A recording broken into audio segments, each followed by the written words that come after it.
പക്ഷേ ഇത്തിരി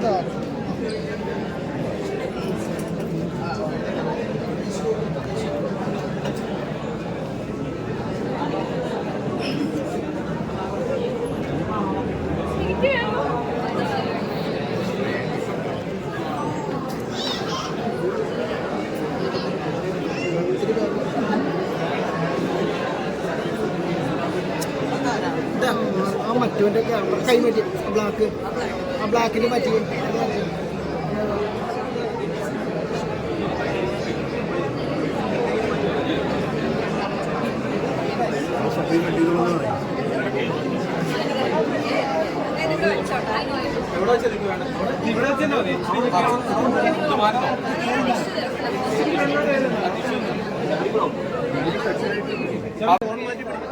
ഇഷ്ടപ്പെട്ടോ?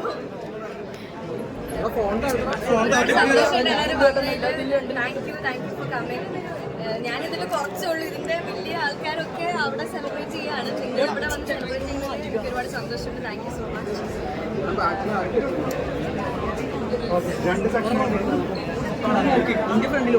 ഞാൻ ഇനിയൊന്നും പറഞ്ഞിട്ടില്ല. നിങ്ങളൊന്ന് ചോദിക്കാം.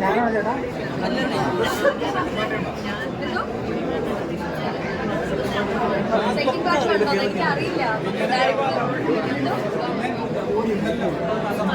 എല്ലാവരുണ്ട്. എന്റെ കാര്യമൊന്നും പറയാനായിട്ടില്ല. ഡയറക്ടറോട്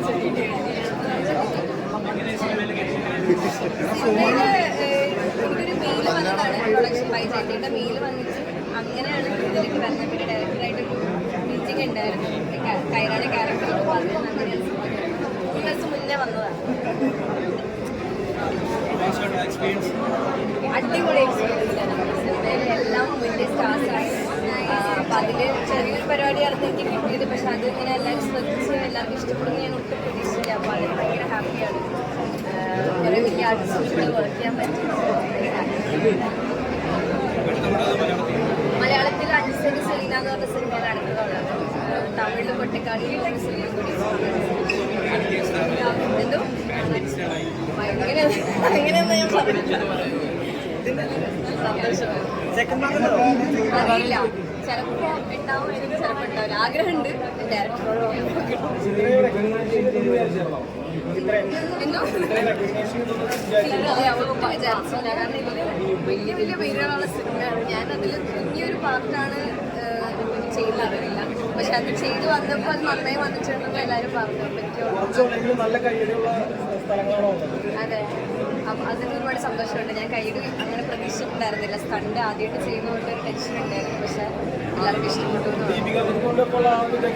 അടിപൊളിയായിരുന്നു. ഭയങ്കര രസമായിരുന്നു ചെയ്യാൻ. ഭയങ്കര എക്സൈറ്റ്മെൻ്റ് ആയിരുന്നു. ദീപിക പദുക്കോണിൻ്റെ കൂടെയും പിന്നെ ശോഭന മാമിൻ്റെ കൂടെ പശുപതി സാറിൻ്റെ കൂടെയൊക്കെ ചെയ്യാൻ ഭയങ്കര എക്സൈറ്റഡ് ആയിരുന്നു. ചെയ്തപ്പോഴാണ് ഞാൻ ഓൾറെഡി ഭയങ്കര ഹാപ്പിയായിരുന്നു. ഇപ്പോൾ സ്ക്രീനിൽ കണ്ടപ്പോൾ അതിലും ഹാപ്പിയായിരുന്നു. ഒരുപാട് വ്യത്യാസമുണ്ട്. അവരുടെ അത്രയും വലിയ സ്ക്രീനിലുള്ളൊരു മേക്കിങ്ങും ഗ്രീൻ സ്ക്രീനിലാണ് നമ്മൾ മൊത്തം ഷൂട്ട് ചെയ്തത്. അപ്പോൾ അതിൻ്റേതായ പുതിയൊരു എക്സ്പീരിയൻസ് ആയിരുന്നു എനിക്ക് ആസ് എൻ ആക്ടർ എനിക്ക് കിട്ടിയത്. അപ്പോൾ അത് ഒരു വലിയ ലേണിംഗ് ആയിട്ട് തന്നെയാണ് എനിക്ക് തോന്നുന്നത്. നമ്മുടെ പടങ്ങളിൽ ഗ്രീൻ സ്ക്രീൻ വന്നാൽ ചിലപ്പോൾ എന്നെ ഹെൽപ്പ് ചെയ്യായിരിക്കും. പക്ഷെ ഓബിയസ്ലി അങ്ങനെ ഒരു സ്കെയിൽ മാറുന്നതിൻ്റെ കുറേ ലേണിംഗ് ഉണ്ട്. അയ്യോ, ഞാൻ ഭയങ്കര ഹാപ്പിയാണ്.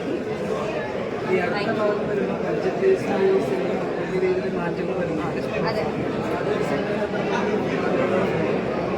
ബഡ്ജറ്റ് വ്യത്യാസം വരുന്നത് എനിക്ക് തോന്നുന്നു ഇത് ഇന്ത്യയിലുള്ള ഏറ്റവും വലിയ ബഡ്ജറ്റ് സിനിമയാണ്. അപ്പോൾ അത് എനിക്ക് തോന്നുന്നു ഇനിയും ഫിലിം മേക്കേഴ്സിന് കുറേ കൂടെ ഡ്രീം ചെയ്യാനായിട്ടുള്ളൊരു ലാർജർ ക്യാൻവസ് ഒരുക്കുന്ന ഒരു സിനിമയാണ്. ഇനിയും അങ്ങോട്ട് അങ്ങനെ തന്നെയായിരിക്കും. സെക്കൻഡ് പാർട്ടിലും ചിലപ്പോൾ ഇതിലും വലിയൊരു വിഷ്വൽ റെപ്രസെൻറ്റേഷനും ക്യാരക്ടേഴ്സും ആക്ടേഴ്സും ഒക്കെ ഉണ്ടാവുമെന്നാണ് എനിക്ക് തോന്നുന്നത്.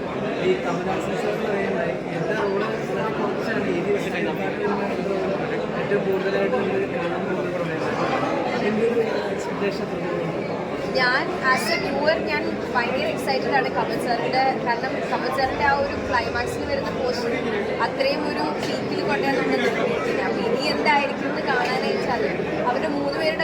ആക്ഷൻ കുറേ കൂടി ഇനി സെക്കൻഡ് പാർട്ടിൽ ഉണ്ടാവും എന്നാണ് എനിക്ക് തോന്നുന്നത്. അപ്പോൾ അത് കാണാനായിട്ട് ഞാൻ ഭയങ്കര